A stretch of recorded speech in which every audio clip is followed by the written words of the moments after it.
Capes on the Couch podcast is for entertainment purposes only. Dr. Issues is a psychiatrist, but he is not your psychiatrist and does not have knowledge of your individual situation. For any personal mental health concerns, please consult your own healthcare providers. For medical emergencies, please call 911 or the designated number in your area immediately. Remember that you are not alone and help is out there.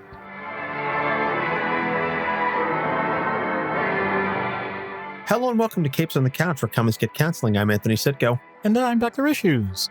This is issue number 121, and it's a theme episode as picked by Matt. He loves his themes, and he has given us a doozy here. Comic book death. I know what you're saying. Didn't we get deep and heavy the last two episodes with John Walker and Isaiah Bradley? Believe it or not, this one's going to be kind of a freewheeling, a fun discussion, because the key to this discussion is the idea that death is not actually permanent for comic book characters.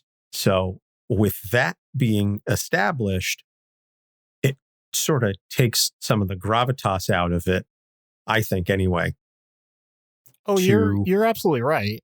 You know, versus like a fantasy type story, you know, something like Game of Thrones, where death is meaningful and the characters don't have plot armor and that anyone could die at any moment.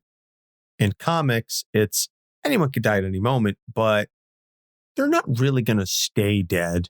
So let's jump right in then. Comic book death. Here's a fun little trivia fact for you. The first superhero to die in comics was the Comet in Pop Comics number 17, July 1941. This is a little history lesson for you, created by Jack Cole for MLJ Comics, the precursor to Archie Comics. John Dickering was a scientist who injected himself with a gas that allowed him to fly at the expense of uncontrollable rays that shot from his eyes. So really weird power set, but this is the 40s. So he was killed by the henchman of a gangster that he helped incarcerate. And so he was the first comic book character to die in a book. And then over the years, over the decades that ensued, death was used sparingly and had a lot of impact. Bucky is a very famous example. Jean Grey, the first time. Jason Todd, Uncle Ben, obviously, is another one. This leading to the expression that no one in comics stays dead except for Uncle Ben, Bucky, and Jason Todd, which was true for a very long time. And then I would argue that the turning point was 1993, the death and return of Superman. Max Landis, son of John Landis, the director. Max has done a lot of writing and directing in his own right. I'm not going to get into some of the personal issues about Max because he's a sketchy individual as far as I've read, but he has a stellar video on YouTube. You can check it out. It's on the death and return of Superman. And he calls together some famous friends of his to help act things out. Mandy Moore plays Lois Lane. Elijah Wood is Hank Henshaw. It's a hilarious video in which he recaps the story with some artistic license for humor purposes. But one of the important things that he says towards the end of the video is that the death and return of Superman didn't just kill Superman, it killed the idea of death. Because as I'm sure we're all aware, those comics sold like gangbusters. DC made a lot of money off of the death and return of Superman.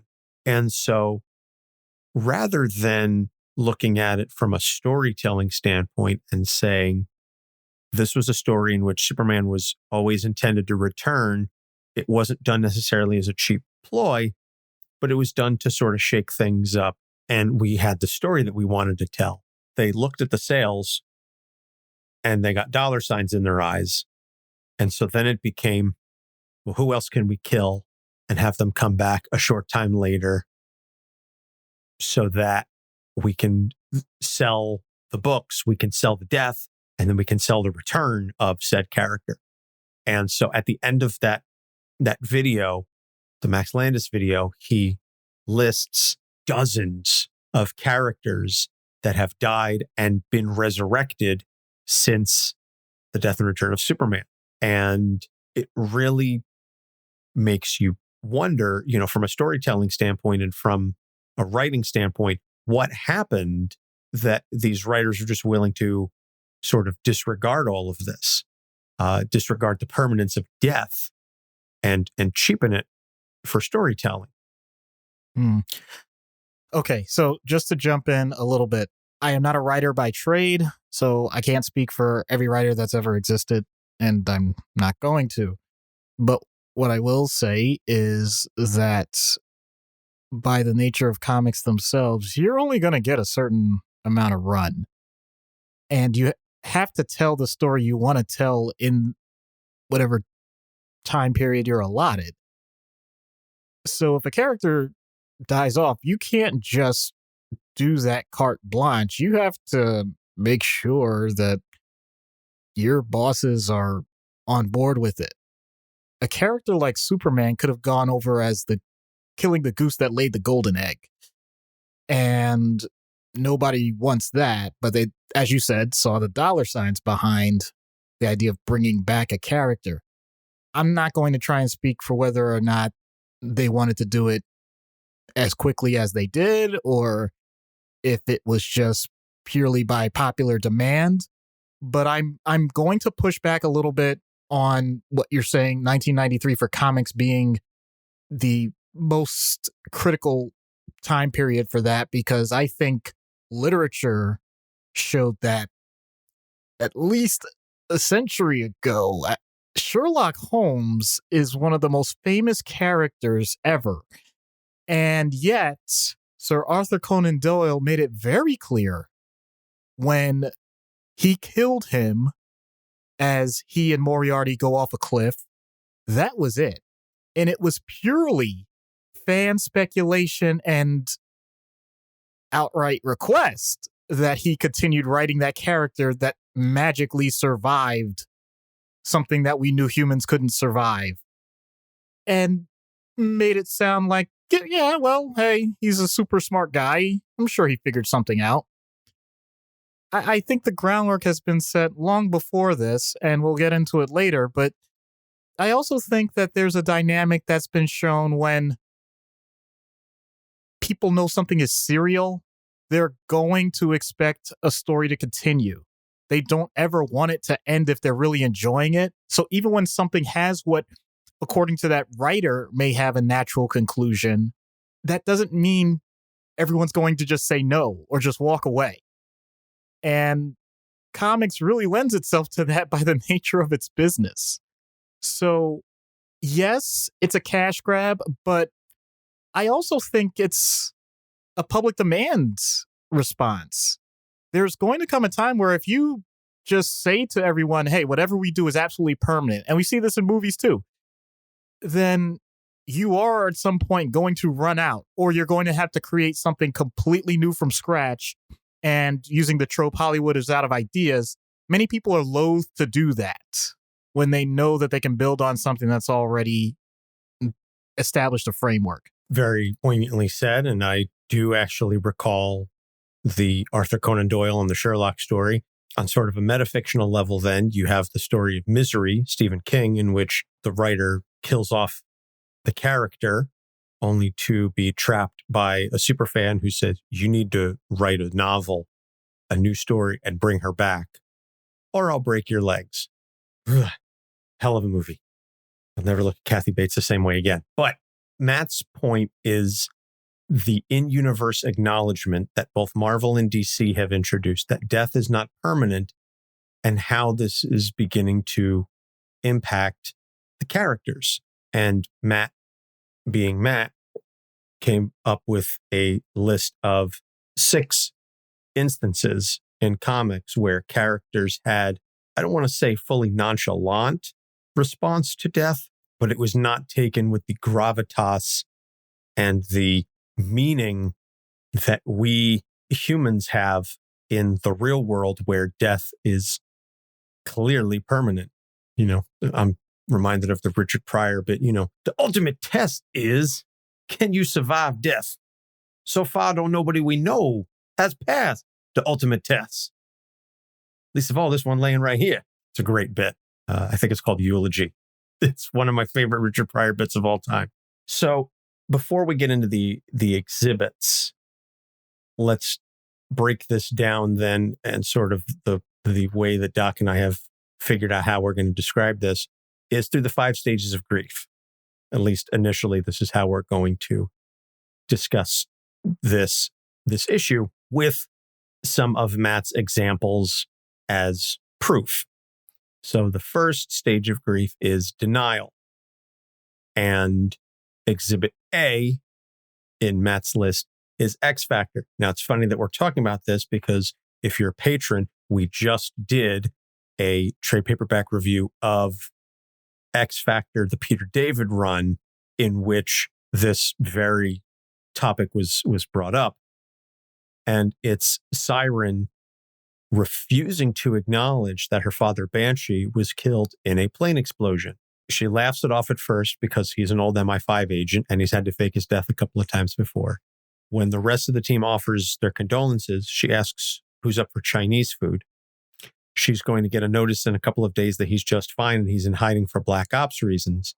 When Cyclops delivers Banshee's video will and she has to face the possibility that it's the real deal, she switches her coping mechanism to, okay, but he's an X-Man and X-Men are always dying and coming back to life, so he's only dead for now. He's not really dead. He'll be back.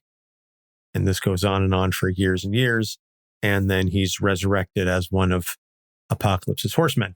So that is a very clear-cut example of denial, of just the idea that, yeah, they're dead now, but they're not going to stay, especially in the mutant community, which the current run of X-Men, as sort of rebooted by Jonathan Hickman in the House of X and Powers of 10 story, is due to what the mutants have set up on Krakoa. All mutants are now functionally immortal. So it's this entire race has now become, death is meaningless to them because they'll just get resurrected. Like it was like Jonathan Hickman saw all of the mutants who had died and been resurrected over the years and said, and now everybody gets this. And I think in a way, so getting back to the denial then, Siryn is a clear example of the denial, but that's not healthy for either the characters themselves or real people. The denial of grief, well, even whether death is permanent or not. Right. I'll say that when it comes to these stages, denial can have its own phases because there's a difference between not accepting something that is considered a part of our shared reality versus not having enough information to come to the same conclusion that everyone else has. If you've ever been experienced with someone saying, as an attorney probably have, habeas corpus, you don't have the body, then you don't assume they're dead. So there is some truth to that. If someone goes missing, then we have legal ramifications that indicate when we say someone's dead, and you can go back to our Capes in Court episode to discuss that in detail. But once we have the information, let's get past that point. Once we have the information and everything points to the idea that this person is now dead, they have ceased to be, then the question becomes, what do you do with what's supposed to be an emotional response past that? Denial is not just a denial of the information. Denial is the distancing from any feeling whatsoever that will be uncomfortable. And from that standpoint, it could be a defense mechanism to say, I'm going to continue to live my life the way it always has been.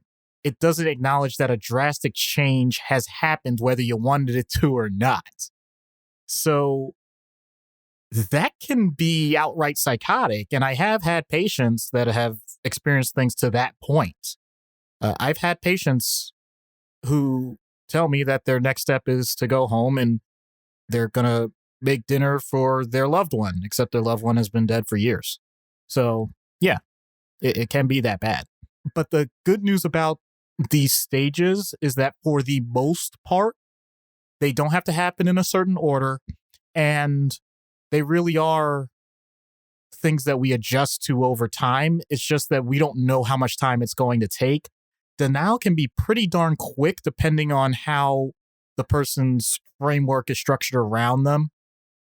In Banshee's case, she's got a lot of people that, I don't want to say are throwing it in her face, but they are making sure that whatever processes need to happen still happen. But I also think it's important to recognize in comics, in her case, it's not that she is totally wrong. It's that she's basically saying, I guess we're going to have to wait and see.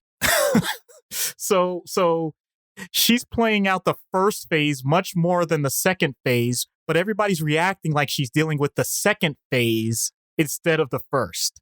So you end up with this dissonance that until he's back, you just kind of look at, on one side, they're probably like, oh, she's not exactly all there. Well, meanwhile, she's saying, well, they're just really ignorant.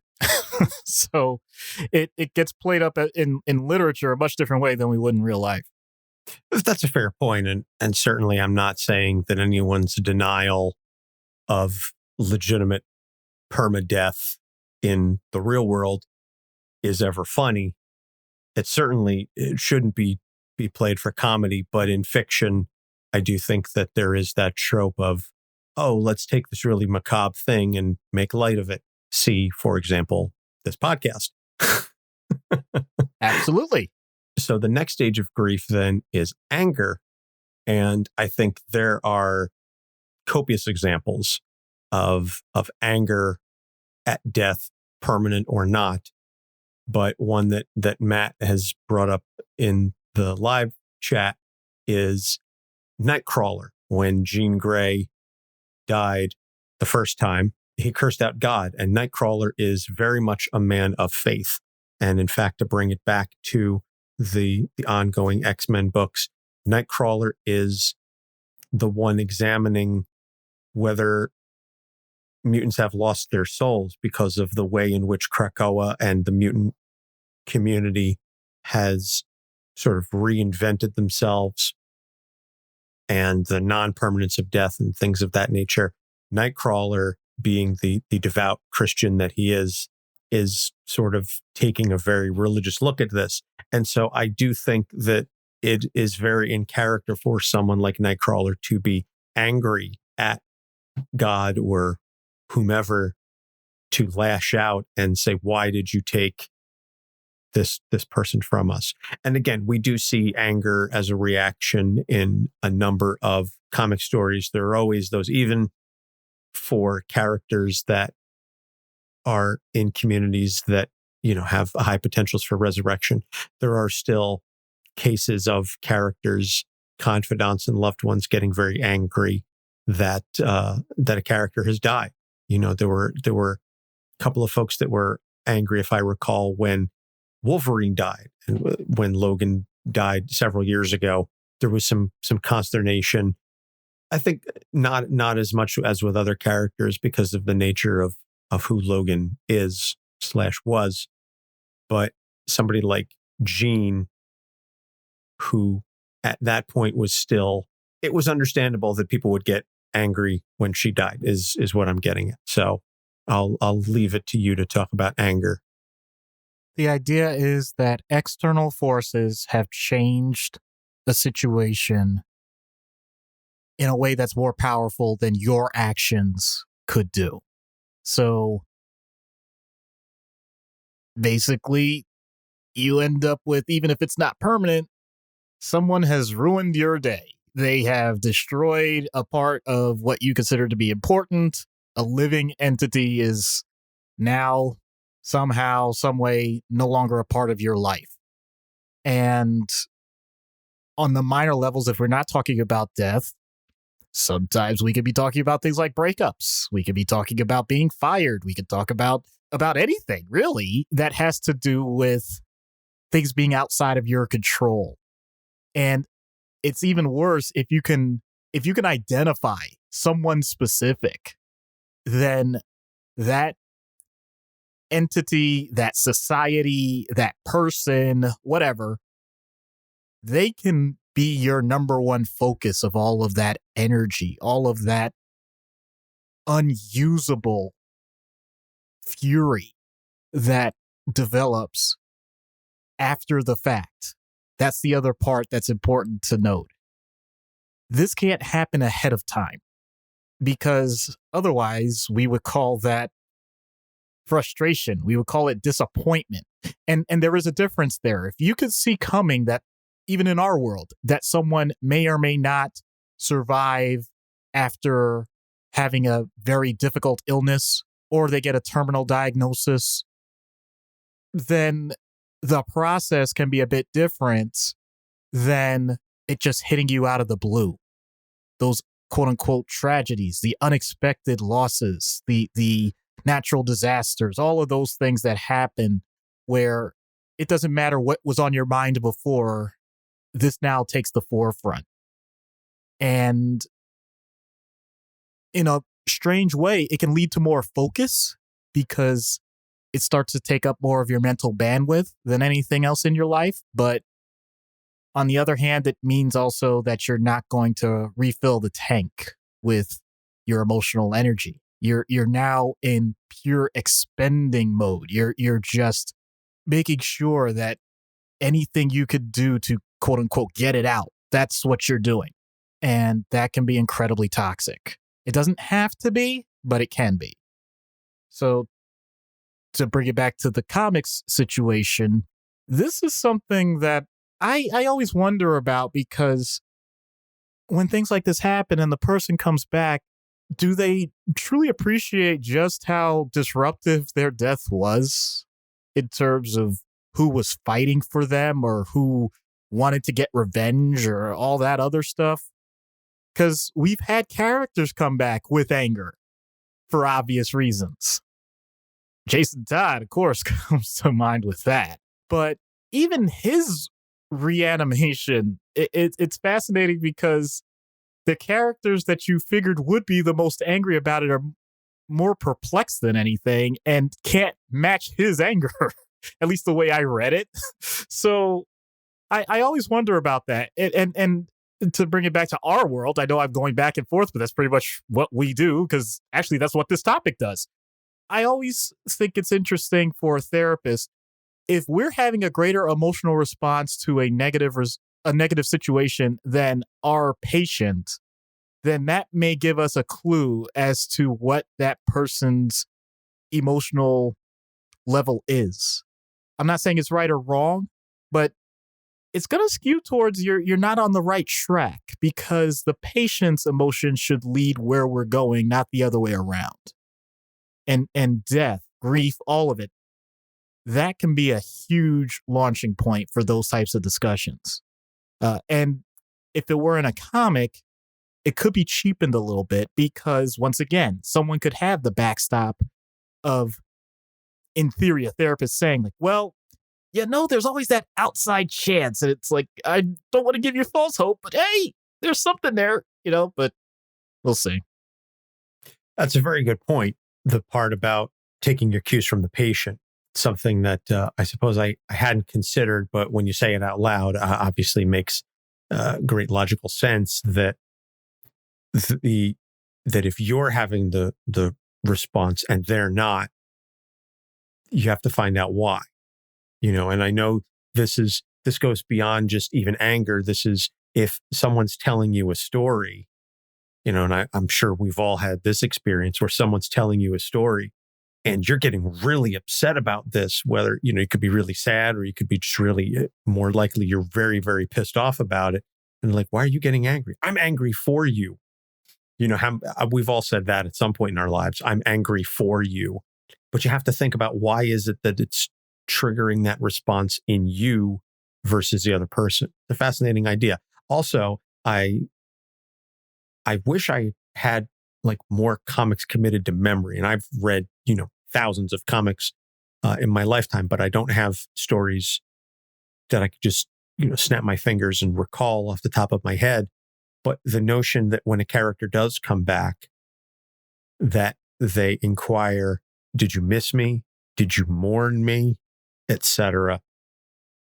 The closest the scene that comes to my mind is when in the Avengers movie where Thor sees Loki and he's like, "We thought you dead." And Loki says, "Did you mourn me?" And Thor's like, "Of course, we all did." It's that idea of, did you care? Who cared about me? Like, almost being able to say, who showed up to my funeral? I'm sure that we've all, again, a large percentage of us have given consideration to that idea of, oh, if I die tomorrow, who's going to come? Who's going to be interested? Oh, this person didn't show up to my funeral? Well, da-da-da-da-da. That sort of mindset. It's not healthy. I'll say that much. Don't get into the headspace of who would show up to my funeral and then start trying to parse that out and then don't do that. Well, that's what makes this particular topic so perverse, because now you're not talking about the hypothesis, you're talking about the receipt. Yes, very true. So the next stage of grief is bargaining. And the best example I can think of for bargaining over death or a pending death is Spider-Man for Aunt May in the infamous One More Day storyline where Aunt May is dying and Spider-Man makes it literal deal with Mephisto to save Aunt May, and Mephisto wants his marriage. Why? Because comics. Buy the t-shirt. But now I'm just thinking about the One More Day story and I'm just getting really mad. So I'll just stop and let you talk about it, because if I talk about One More Day, I'm going to let expletives fly. Well, I'm going to add in something else, and I know we're going out of order, but because Matt wrote all of this, I want to make sure we include as much of it as we can. And this is Exhibit F, where he gives in The Incredible Hercules. So Hercules takes Amadeus Cho to Erebus, the region of the Greek underworld that is adjacent to the mortal realm. It's presented to Amadeus as a casino, where we see a litany of dead comic book characters who don't feel like being all the way dead, yet whiling away their time gambling for the right to be the next one to come back to life. So when you combine those two examples, we get the idea that this is transactional. And therefore, unlike our world where for the most part, we consider this a one-way transaction, maybe there is another path. And why am I saying for the most part in our world? Because we have given credence to the afterlife. We have given credence to the idea of reincarnation or of altered souls, of things that are beyond what we have knowingly experienced. And I'm not saying that's wrong. As a matter of fact, I think that can be a wonderful thing. But it still points out to this idea that there is something more that we don't understand. And if that's the case, we'd better be prepared for that as well.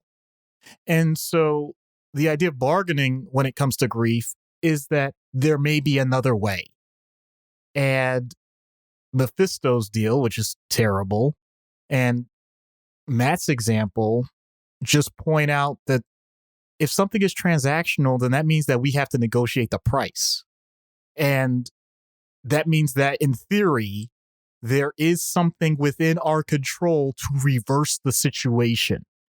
And if we are able to do just enough to regain that control, then all of this can be done away with. It's the literal undoing. So from that standpoint, how healthy or unhealthy is that? Once again, these are different phases. Don't have to even happen this way. You don't even have to have all of the phases if you're going through grief. But in this case, if you're saying that you want to make sure that someone you love gets last rites, that doesn't sound so ridiculous, does it? If you want to make sure that you have made peace with people that you have fallen out with, does that really sound like a problem? And yet the reason why many people do this is because they want their soul to be at rest. And the reason for that is because very traditionally, that means if you don't handle these things while you're alive, then the consequences of that are going to meet you in the afterlife in some way, shape, or form. You're going to be held accountable for all the things that you've done or haven't done. So this isn't as absurd as it sounds when you put it in that framework. What becomes absurd is the idea that it's transactional in the way that we look at accounts, that we look at monetary things, physical things. Then it starts getting into the realm of what we realize is not nearly as important. And I don't want to necessarily make this a separate call to action or anything, but you don't need to be the richest man in the graveyard. You don't have to recognize that nobody's going to allow you to take your cars, your houses, all your other things with you when you're buried or whatever. So how much stock do you need to put in that? There's a significant consideration for that. But how much stock do you have to put in the relationships that you still have? Because those are the things, the memories, the legacy, all of that stuff that we've discussed ad infinitum in other episodes. Those are the things that seem to be much more lasting than any of the other typical transactional stuff. Does that make it better? I don't know. In my way, I say thankfully, I haven't had to experience these things at that level just yet. Ironically, I have no idea if Anthony's had to deal with some of this, only being an estate attorney, how people handle these things on the practical level. But my goodness, I think when we talk about bargaining, it's just, once again, that human nature to say we are trying to control the uncontrollable by putting certain limitations and boundaries on our own mindsets so that we don't completely lose our sense of self when those around us eventually pass away. Well, I don't do a whole lot of estate planning. I mean, I do it, but it's not my main gig. So I can't ever say that I've encountered that type of a situation. But if I ever do, I'll be sure to remember this episode. So the fourth stage of grief is depression. And I don't think you have to look very hard to find examples of depression in death in comics after a character is dead, their loved ones, their teammates, etc. It impacts them and it makes them very sad. So, I mean, I don't know how much we want to discuss this because I think it's fairly straightforward, unless you have an interesting take on it. Well, I'll just add this one little bit because the idea of depression, meaning sadness, is something that everyone can relate to. And most people relate to mourning when it comes to crying and feeling bad, et cetera, et cetera. But the variation I want to point out is sometimes depression is anger turned inward. And I know I've said that before. And the reason I want to bring that up is because there may be people involved when we mentioned anger about the external factors being the cause of the death. But what if it was something that you think, for whatever reason, you could control? You wonder to yourself, did I do enough? Is it my fault? Was I missing something? And what I'm talking about with this, to be honest with you, is the idea of suicide. If someone that you know has taken their life, they are gone. And I know that some people react in the way of saying, and by the way, what I'm about to say is something that I've thought myself, and that doesn't make me a horrible person, because I know I can go into that spiral of shame. The idea of, oh, wow, what a selfish act, or, oh, if they were only stronger, or all these other knee-jerk reaction things that sometimes we think to ourselves just to comfort us with the idea of, well, it wasn't in my realm of responsibility, it's their fault. And yet, at some point, most of us come to the realization that, well, no, it's not a matter of fault. It's just a matter of what do we learn and what do we do to help next time so that this happens less often. And things like that, if we don't acknowledge it, I think end up getting pushed down or pushed back to the point that we're waiting for something to happen rather than incorporating people into our lives to the point that they don't feel like they're completely alone. So once again, that's something that can be mentioned. But comics, for the most part, when people die, if it's not being played up as, well, we know they'll come back at some point, it is treated pretty on par with what you would expect. They have funerals. They have honoring services. They do all of these things that indicate that it's a sad time. And the idea that it's not permanent or may not be permanent doesn't eliminate sadness. If someone you know, let's say, gets a diagnosis of something that's going to leave them potentially incapacitated for a while, even if they were to make a full recovery, that still doesn't eliminate the sadness that has happened at all. So it doesn't have to take away from that.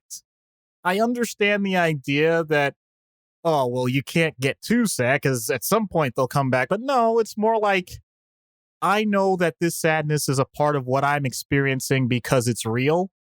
And whatever happens after this point, whether it be more sadness or a sense of fulfillment or a sense of joy or a sense of celebration of this person's life, if they do happen to pass and it's not something that's going to be reversible, then I'm willing to say that I can honor that person's memory the way that they would want me to if they were still here.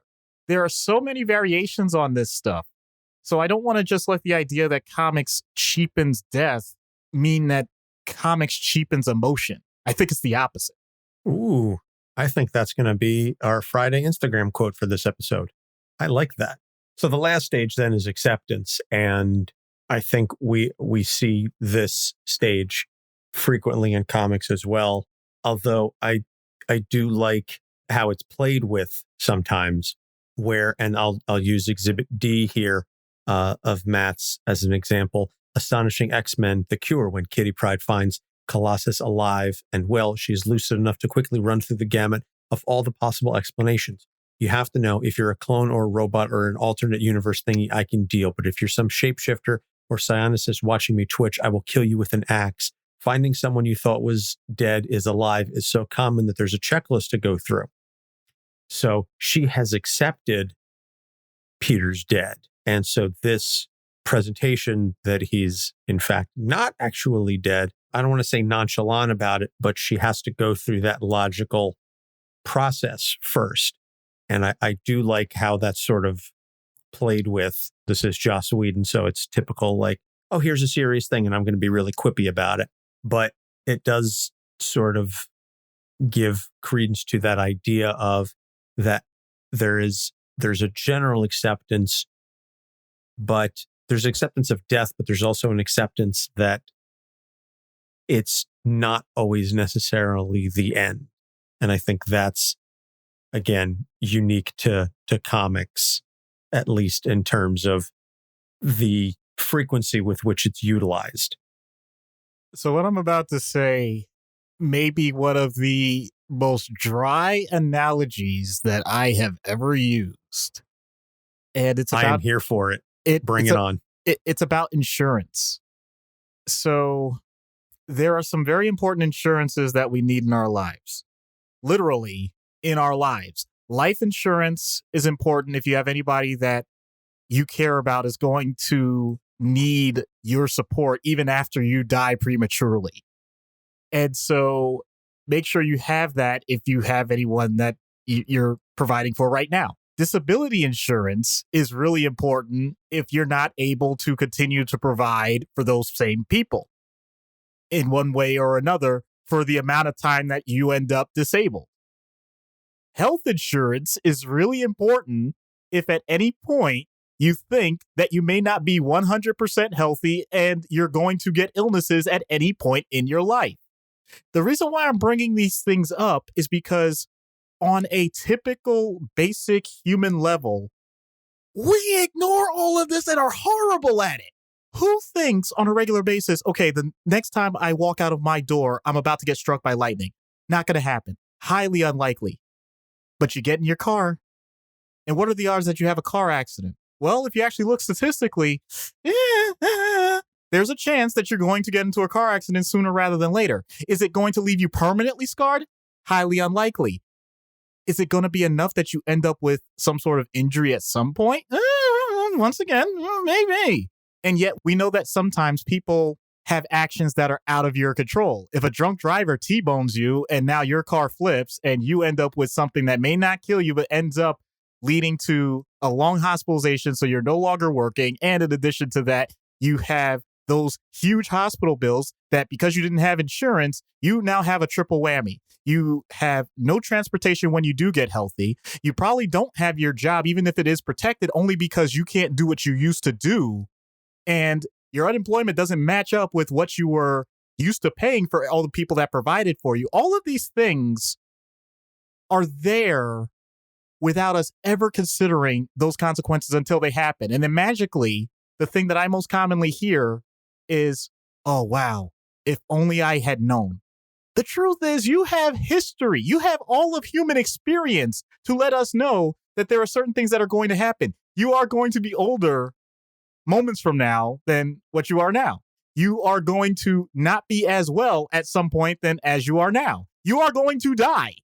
Even if it, quote unquote, weren't permanent, it's still a state that people are going to have to adjust to for however long it is. So the idea that we basically put all this in a black box, ignore it for most of our lives, and then wait until something negative happens, and then say, oh, what do we do? What do we do? It's too late. I'm actually using this as an opportunity to point out to people that our planning skills have already been monetized to a point that people have put numbers to them. People complain to me once in a while about their disability insurance and why it's so expensive. Why? Because it's more common. It's way more common that you're going to end up with something that leaves you worse off for a short period of time than you are to die really young. That's the truth of it. Actuarial tables. That's exactly what they are. I wasn't going to use the actual term for it because I didn't want to get that technical with it. But yes, that is what they are for. We know this stuff. So if it sounds like I'm on a soapbox, in a way I am, because I don't want people to have this. I don't want children suffering because dad thought, well, what's the risk? Forget insurance. The idea of wearing a seatbelt.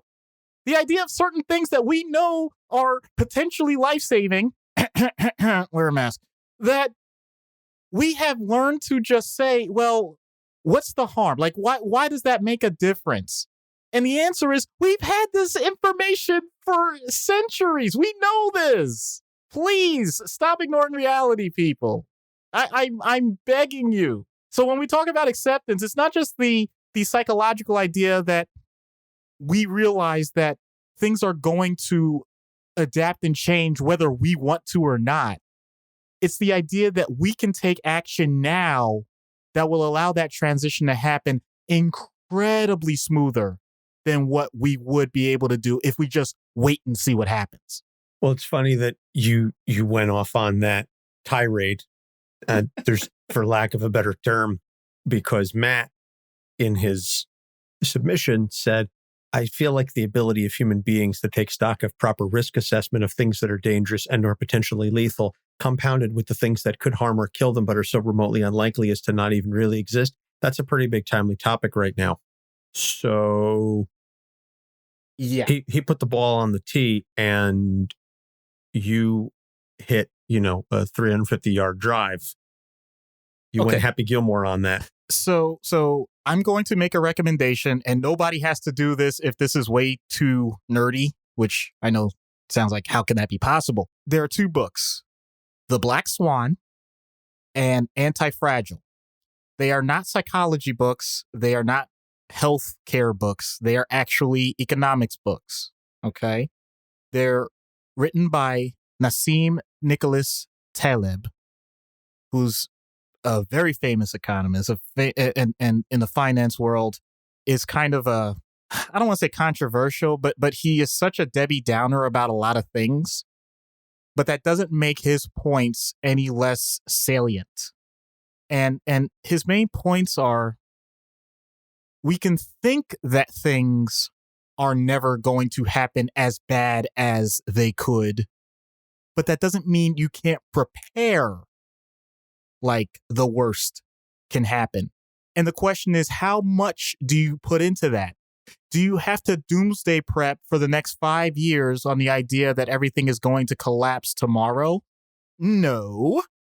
But that doesn't mean that you probably should go YOLO and completely ignore everything for the rest of your life either.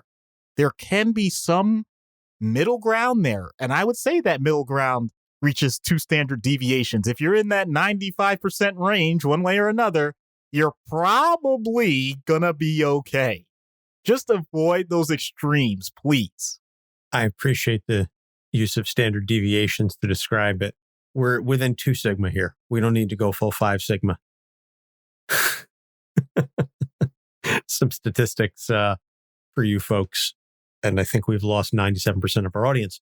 So another thing that I want to talk about with respect to death is the notion of dealing with deaths of heroes versus deaths of villains. When a hero dies, there's sadness, there's hope that they can somehow come back, but there's, that overall sense of grief. When a villain dies, especially in comics, there is often a sense of, I don't think that's actually the last we're going to see of them. Heroes, we hope we'll see them again. Villains can die, but we know they'll come back. And that's in universe. And I think that's a very interesting mindset to have, that even amongst all of these superpowered individuals, the understanding that the bad guys will always somehow find a way to come back. The heroes may or may not, but the villains will always return. And I think that's telling from a psychological standpoint and also a storytelling standpoint. Well, I also think that has to do with the idea that, by definition, villainy is something that is done in secret. What do I mean by that? No person that I'm aware of says to themselves, okay, I want to make as many people in the world as miserable as possible in the shortest period of time I can. And if you do say that, then be honest, I would say get some immediate help, like really. But when you write stories the way they have to be written for comics, yes, you will get a background that makes them more relatable, but it makes it clear that these are characters that one way or another have to be stopped. And yes, lethal force is going to be included if necessary for the most part, with rare exceptions. But then there's that very practical point to get back to writing as a whole. The show must go on. The story has to continue. And so unless you really think that you have an unlimited well, imagine if this were one writer having to write a comic for the rest of his life and someone said that's what you had to do. That's a really tough job to say, okay, I'm going to create such a perfect analog of the real world because we have billions of people in our world that I'll just make sure I have a slight variation of every real person, create an analog, and I'll be able to go indefinitely. No one's mind works that way. It really doesn't. People think that they can do it, but you can't. And so it's not cheating. I wouldn't say that it's a cheating shortcut, but it's a way to process what otherwise would be way too difficult a task. You have to have a certain character there to work with the other characters you've already created. And if you notice that dynamic is something that you enjoy, you like telling those variations on those characters for particular stories, then you're going to find every way you can to shoehorn it in. Because let's be honest, what's the other angle that has happened? And I'm going to use Batman as an example. Why was the Joker written, besides the code? I know it's the code, but why was the Joker written in such a way that he constantly would get away with doing the things he was doing? It wasn't just the idea that you didn't want too much violence. It's because there comes a certain limit that got translated into the movies at some point where, if someone's doing this, they're getting taken down. They're done. They are probably getting killed on sight. So we're not going to have this happen over and over again. It's just the idea that evil, be it people doing bad things or people having tenets that are going to lead to other people suffering, that's always going to go on. And comics are just a microcosm of that. So it doesn't really matter whether or not we say, oh, they're going to come back or whatever. I think the statement there is, well, we know that other people, other characters, or someone or something is always going to try, and we always have to be on alert. As opposed to the idea that the amount of effort it takes to fight that villainy, the idea that you need people to do what we consider to be extraordinary things to fight things that otherwise we may not be able to fight alone, that's a finite resource. yes, there will always be people and characters willing to step up, but that doesn't mean that they're going to be able to go to that well as quickly as people are trying to fight against them. And that is an underlying fear. I'll tell you what, I'll give an example from my childhood that is not real world, but it is real life. And what I mean by that is in wrestling, the first time I actually saw Hulk Hogan lose, my world was shook because my point was, oh my God, this guy is like amazing. He could do anything. And for him to lose, like, wait, that means that there's nobody left. Like everybody's lost. Oh no. Obviously, I'm exaggerating, but still, the idea that the people that you hold to the highest standard, and it doesn't necessarily mean that they lose a fight. It could be that they're not doing what you thought was the appropriate thing. Their fall from grace. That counts too. Not to mention mourning if it's true that someone has died, and heaven forbid it's premature, or heaven forbid it's in battle. We know that that's not an infinite well. We know that there's a limit. And one of the greatest fears of humanity is that at some point we're going to have no one left to fight. I think as long as we are humans, there's always going to be someone to fight. I think that's sad. It's an unfortunate way to view things. But I do honestly think that I don't know that we're ever going to reach the point of nirvana, peace, what have you, that we will all collectively, mankind, unite under the single banner of mankind. Maybe if we learn there's a hostile alien force, maybe we'll all come together and be like, yeah, I may not like you because of your voting politics, but at least I know that you're human. Which once again leads to the idea, what you're talking about is Star Trek now. So the idea that the human collective is in full unison, and that's been solved, but now there are other species that are also sentient that may or may not agree. And the idea of the ever escalating war, that no matter what level you go at, be it species to species, within cultures of the same species, amongst other things that we don't even know about, all of that, the idea that there's always going to be conflict, that's important. But then the idea that the conflict resolution leads to ultimate destruction, that's something scary. And I'm not trying to be fear-mongering, but I'm saying that that's how civilizations have ended. It's not just because they're there for a very long time. It's because enough people disagreed with how things were going. And so death, not just of a single person, but death of a people, extinction, those are things that no one really likes to think about. And yet the second that it gets brought up, that's when people are considered at times trying to exaggerate for effect. But in comics, you're allowed to dream that way. You're allowed to bring these things up. And once again, if you have someone or some group or whatever, be it X-Men, be it Justice League, be it Avengers, whatever, the idea that you have a collective that's going to be stronger than one individual dying. And it is mentioned, for example, to go back to Matt's things, Martian Manhunter, he gets mourned, but at the same time, in their world, it's we pray for him somehow being resurrected. And I remember specifically with Final Crisis, which also, it's interesting Matt mentioned that, but it was also the recreation of Darkseid, who hadn't been around, and using a regular human being for that led to a lot of people being creeped out because, once again, it was, oh my God, people are finding a way to bring back one of the ultimate evils in a way that we didn't anticipate. And the ones that are bringing them back are doing it by taking one of our strongest fighters and eliminating them. So that microcosm is exactly what I'm talking about. That one example just summarized way quicker than what you and I just said. Oh, why didn't you lead with that then? I would if I were able to have a more coherent format and style, but that wouldn't be this podcast, would it? Yeah, fair point.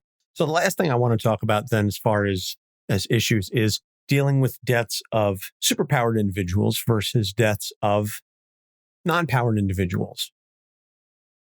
And it's just interesting to see how, again, they're handled very differently. The death of any of the Avengers versus the death of Aunt May. You saw how Spider-Man reacted to the idea that Aunt May was going to die. Never mind the fact that she was an old woman. I understand. Listen, I'm not telling anybody not to grieve for your elderly relatives, but she was an older woman, especially this is 616 Aunt May. So she's like the old Aunt May, not the young Marissa Tomei, hot Aunt May. The old Aunt May, she gets hit with a bullet. It's a magical bullet. And no, Doctor Strange can't fix it. I don't want to say like let her die, because that's very callous of me. But my point is, you're going to all this length because you know that she's not going to be in that pool of potential resurrections.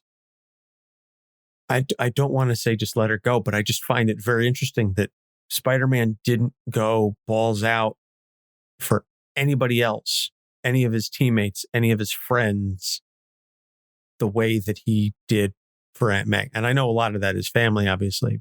And I'm sure everybody listening is going, well, duh, Anthony. But again, I think it's just the notion of non-powered versus powered individuals. The deaths are treated, even lovers, significant others, etc.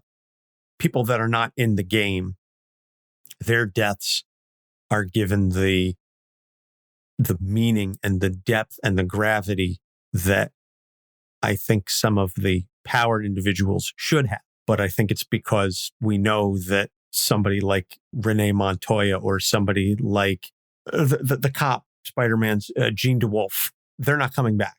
But, a hero, even a villain, could. It's interesting. I probably should have gone with Jean DeWolf as opposed to Aunt May. Yeah, I was going to say, I'm like, but Jean DeWolf didn't come when to you're me at putting it first. out there like that, I'm like, oh, geez, okay. Jean, much like, hey, listen, like, what did you just say? If we had structure, it wouldn't be this show. So, touche.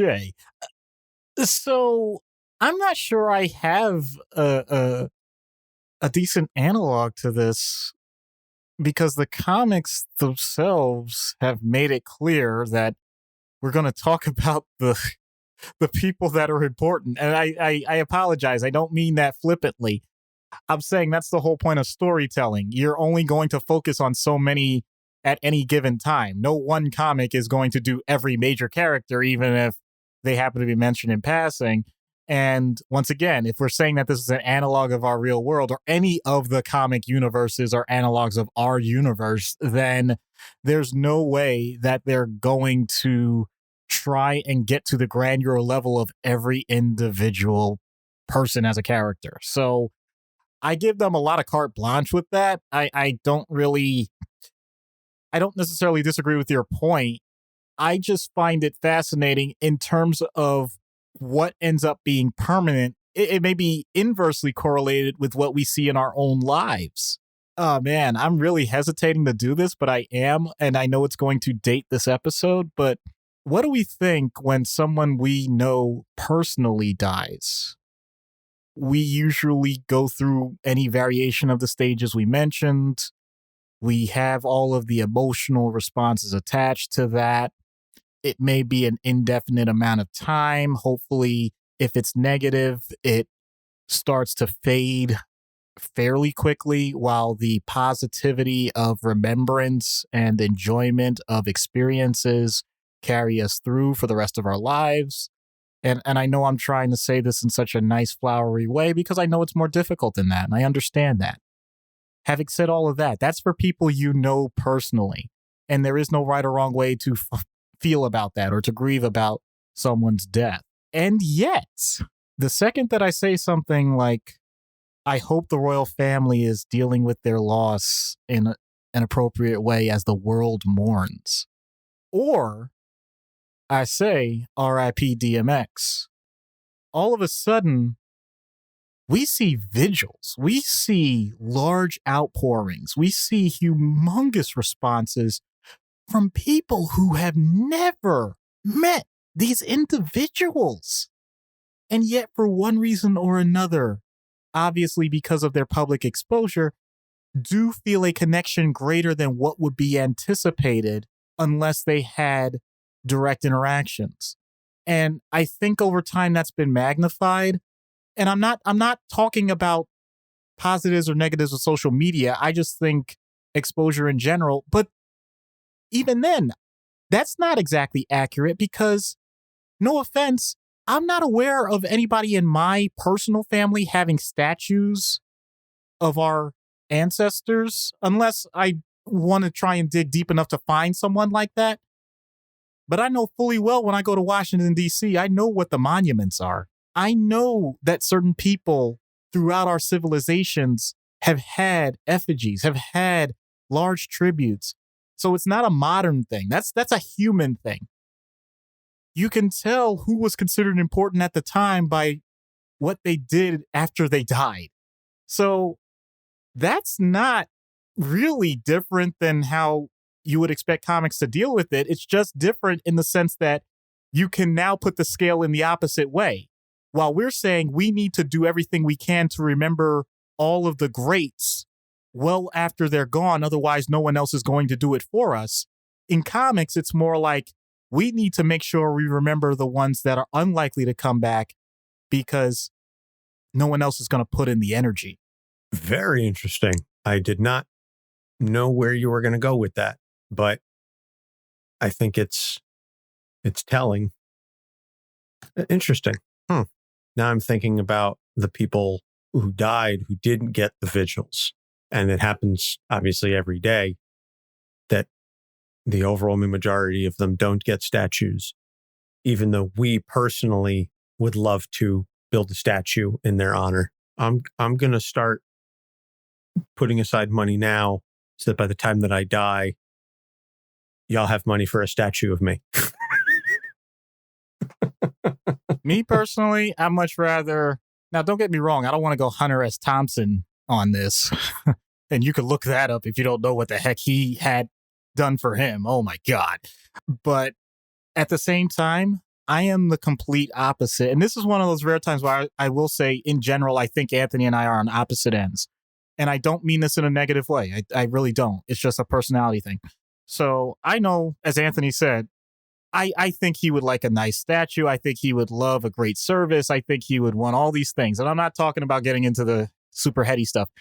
My point is, I'm on the complete opposite end of the spectrum because my thing is, I'd much rather be a gossamer. I'd much rather be this ephemeral thought in the wind of the idea that at some point, some random guy did something nice and it helped somebody at some point somewhere. And even if it's as vague as that and nobody remembers after the next few seconds as soon as I pass on, that's totally fine with me.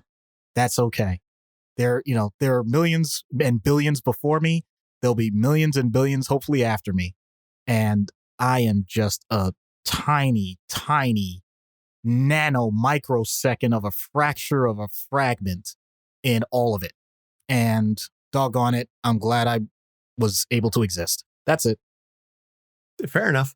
All right, we're going to take a quick break. When we get back, we will discuss treatment, such as it is. Stay tuned. If you're into all things comics, you have to check out Take a Knee for Marvel vs. DC, your go-to podcast for comic and superhero discussion, debates, polls, and more. Tune in as Regular Scott and Ozzy Killmonger chat about your favorite comic topics, and you never know who may show up for an open mic, or what will be next on their favorite One Gotta Go. Take a Knee for Marvel vs. DC, every Sunday, powered by the Defy Light Podcast Network.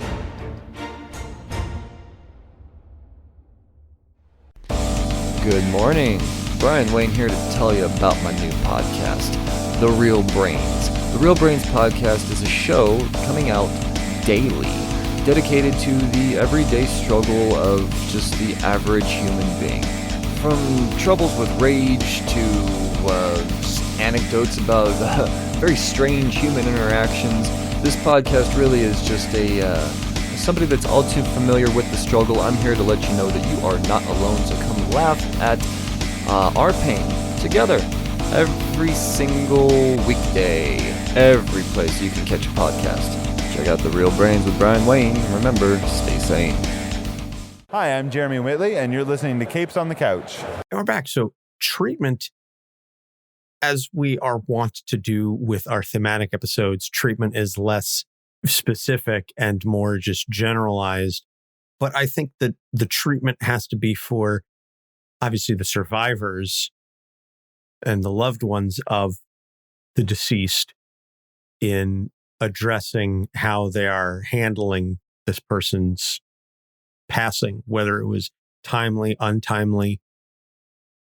Let's focus on, superhero teammates, etc. But what would you say to them? Yeah. So I'm understanding you're not a grief counselor, of course. Right. Well, I mean, if you have another experience with another human being about loss, then you're a grief counselor, whether you realize it or not. But to get to the point with superheroes, especially in that type of world, I've been thinking about this off and on since the Capes in Court episode. And I think what would be necessary is a grief policy statement, almost like not exactly a will or advance directive or things like that, but just the idea that if someone you love is at some point considered dead, then put some guardrails to it.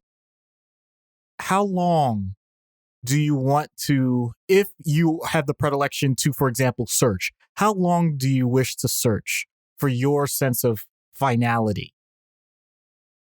If you ascribe to the idea that they may or may not come back, then what are your expectations? Meaning, who do you want to contact to verify that this person is who they say they are?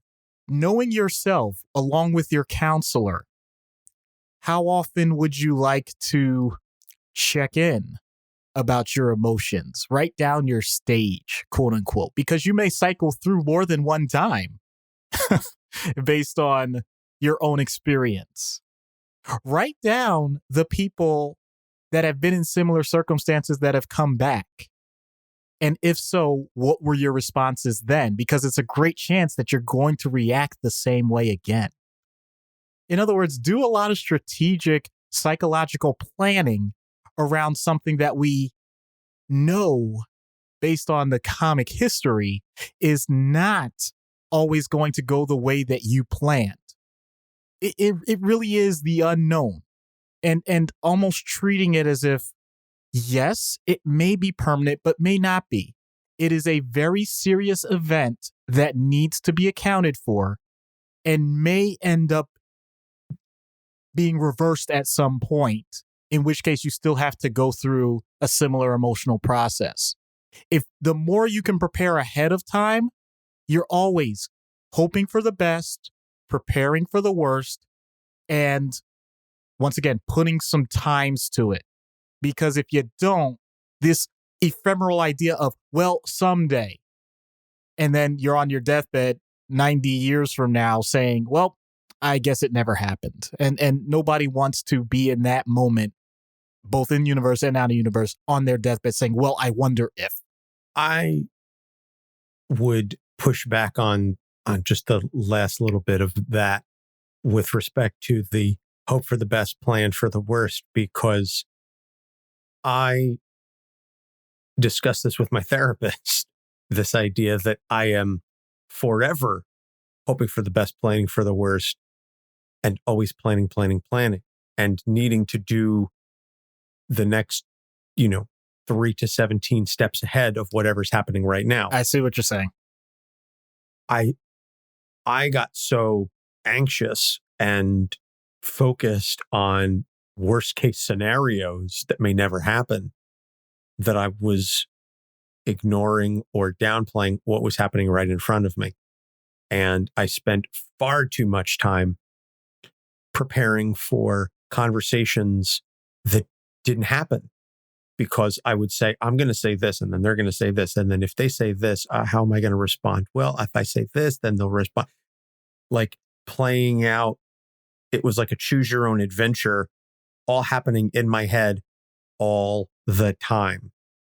And once again, we go to those standard deviations. I'm not advocating that someone do that.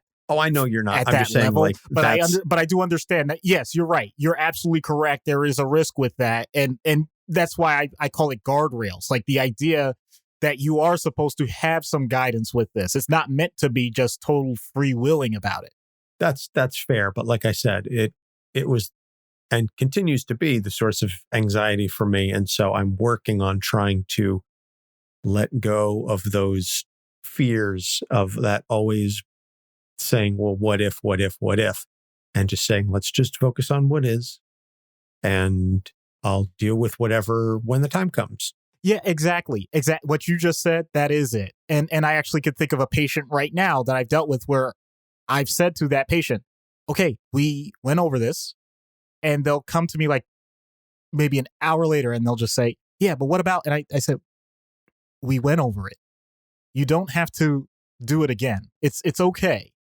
There's nothing wrong. And sometimes patients will even come up with unknowns that I hadn't thought about. And my point is, that's okay. It's planning. It's not a plan. And so there's always going to be adaptations, but don't do that every day. Just that's not productive. That's, that rumination, just leads to its own anxiety that feeds on itself. And there has to be a limit to that. That's why I'm saying, like, don't be a YOLOer automatically with everything, but also don't end up, just totally so bogged down in like, once again, that I love that term, the black swans that may or may not come. Once you've done your original plan for them, it's like, hey, chips fall where they may. You got it. Let's move on to enjoying everything else in between. Well said. And I'm still, as I said, working on trying to come to that middle ground. Middle ground and I have never really been well acquainted. I tend to the extremes, like Billy Joel. So that's generally where I go with my daily existence. So we covered a lot here. This episode has gone on much longer than I had initially anticipated. But I think one of the key takeaways here is that everything we've talked about is fiction, in the sense that death is certainly, permanent in our reality, but the feelings that these characters go through, whatever the stage of grief they may or may not be in, however they're perceiving things, these can all be very legitimate and very real. And so what I would say to anybody who is struggling with a recent death, or even, as you said, potentially pending death, I think it was when we were talking about bargaining, whatever, when you have somebody that is in hospice, that they have limited time left, talk to somebody about this. Address your feelings, because bottling them up inside is not going to help anyone. And Doc, you made an excellent statement that if you've shared your story with someone, that makes you a grief counselor.